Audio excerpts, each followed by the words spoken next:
going on, Jerome's? It's a very rare victory Monday for the Vikings so far this season, but at 2-4, they are indeed the best 2-4 team in NFL history. And with the Eagles and the Niners going down, I mean, Vikings are the only undefeated team left because the Vikings didn't lose to the Bucks, the Eagles, the Chargers, or the Chiefs. They lost to themselves.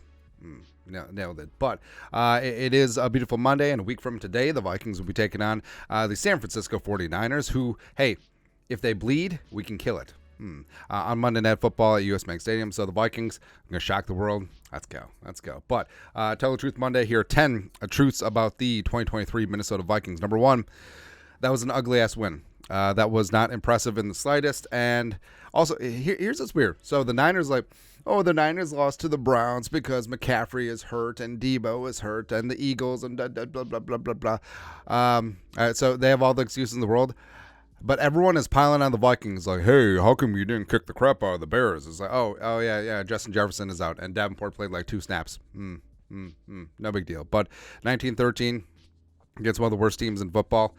But again, I mean, the Vikings snuffed out that little bit of momentum because, remember, hey, everyone thought that the Bears were going to be a problem on Sunday, given how they played last Thursday, 2 Thursdays ago, when they beat the Commies 40-20, and also had 10 days to get ready for a home game against a divisional rival. So I think under the guise of, hey, a win is a win is a win, it's true. And division games are always tough to come by. It's tough to win on the road in division. And the Vikings went in there without Justin Jefferson and without Marcus Davenport after a couple of snaps, and they got a win.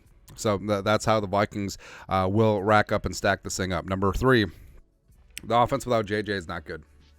So it can be good, but it does need some work, and the Vikings will have a couple more weeks to work on it. But it was rough. I mean, 220 yards of offense versus one of the worst defenses in the NFL. Now, part of that is because of the Vikings scooping and scoring a touchdown, right? So you could say it's like, oh, well, how is that a negative? But it does subtract a possession away from the offense. But overall, offensively, they were not overly efficient. And, part and parcel of it was the Bears defense. They were at home, as well as they did get a number of players back from injury.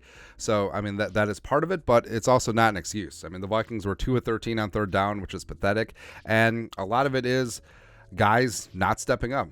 And, JJ was out, and some guys have some great opportunities, but we need to see more from them. And the Vikings are going to stay afloat until number 18 gets back. They really got to step their game up, notably Kirk Cousins. Kirk Cousins needs to rise above it.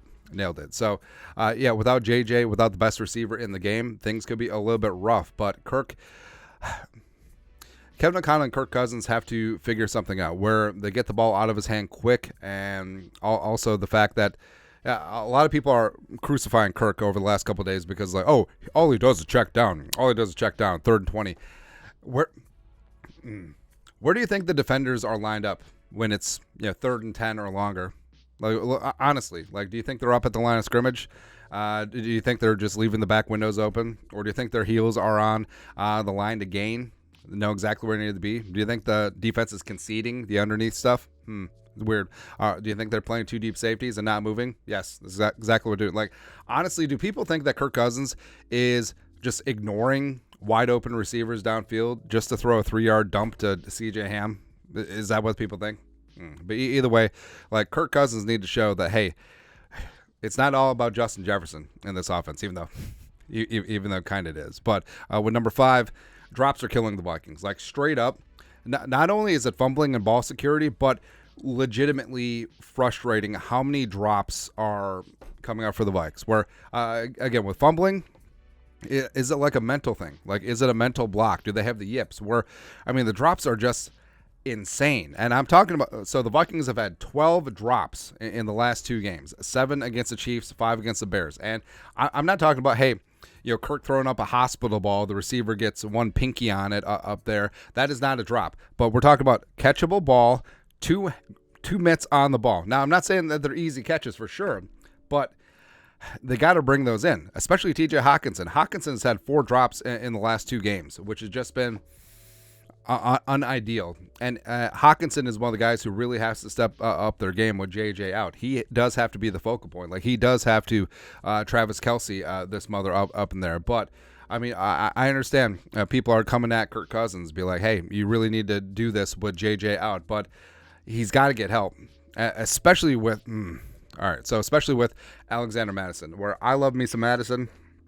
I think that he's a solid and competent power runner, but his drops are just murdering this Vikings offense. Like he dropped that screen pass against the Chiefs that would have been the tying touchdown, and also had a couple of drops against the Bears again, and it's just so frustrating. Also, his pass protection hasn't been as good the last couple weeks as it has been historically, and Cam Akers needs some more work. And yeah, I mean, Cam Akers is trying to get up to speed with this offense, but he does have a little bit more burst. He does have a little bit more juice than Madison. I think that he's a better receiver than Madison overall, even though Alexander is a fantastic all-around running back, and also Madison does have a little bit more power than Akers. But as of right now, I mean, the Vikings just need a little something, and it could be Akers, it could be Ty Chandler, it could be King Kenny when he gets back. I don't know, but either way, they got to shake things up in the backfield. Next up, number 7.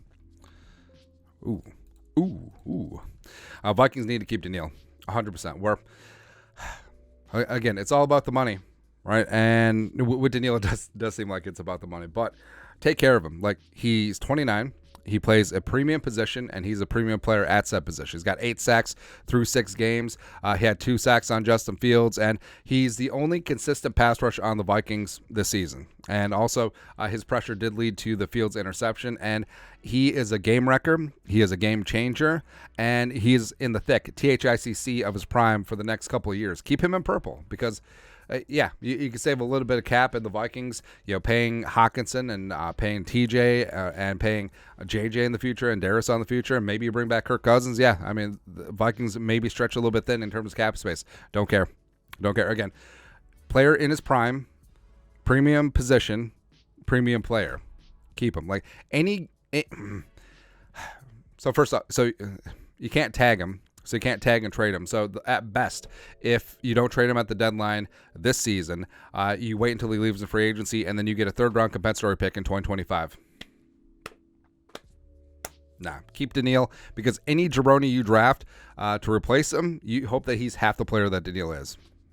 Next up, number 8. The D-line needs an overhaul. Now, I don't include Danielle in this since, I mean, the Vikings are a 3-4 team right now, but just interior where, I mean, Harrison Phillips I like a lot, but he's playing out of position.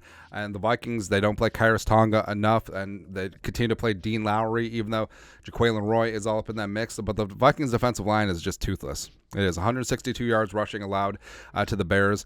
Too many times you see the line of scrimmage get reset, and you're not getting any pass rush at all to speak of from the front 3, and it's just frustrating. And the Vikings, I mean, with the Williams Wall and Purple People Eaters, the Vikings traditionally have had very solid defensive lines. And everyone talks about, well, you got to build in the trenches. Most of the time they're talking about the offensive line. The offensive line is actually in an okay spot right now, but defensive line, they need all the work in the world. Like they need to get back to having the meats up front along the defense. Next up, number 9. I think Flores overthought Tyson Bagent. I think he really did. Where I legitimately think this. Like, if Justin Fields stays healthy throughout the entire game and doesn't dislocate his thumb, I think the Vikings win handily, because Flores had Fields in jail. I mean, Flores got 4 sacks on him, a 36.7 quarterback rating. He ran a little bit, but overall was relatively contained.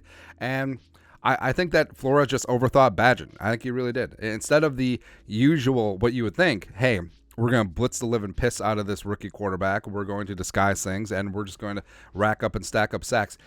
The defense sat back. I mean, the corners were off. They were only rushing 4.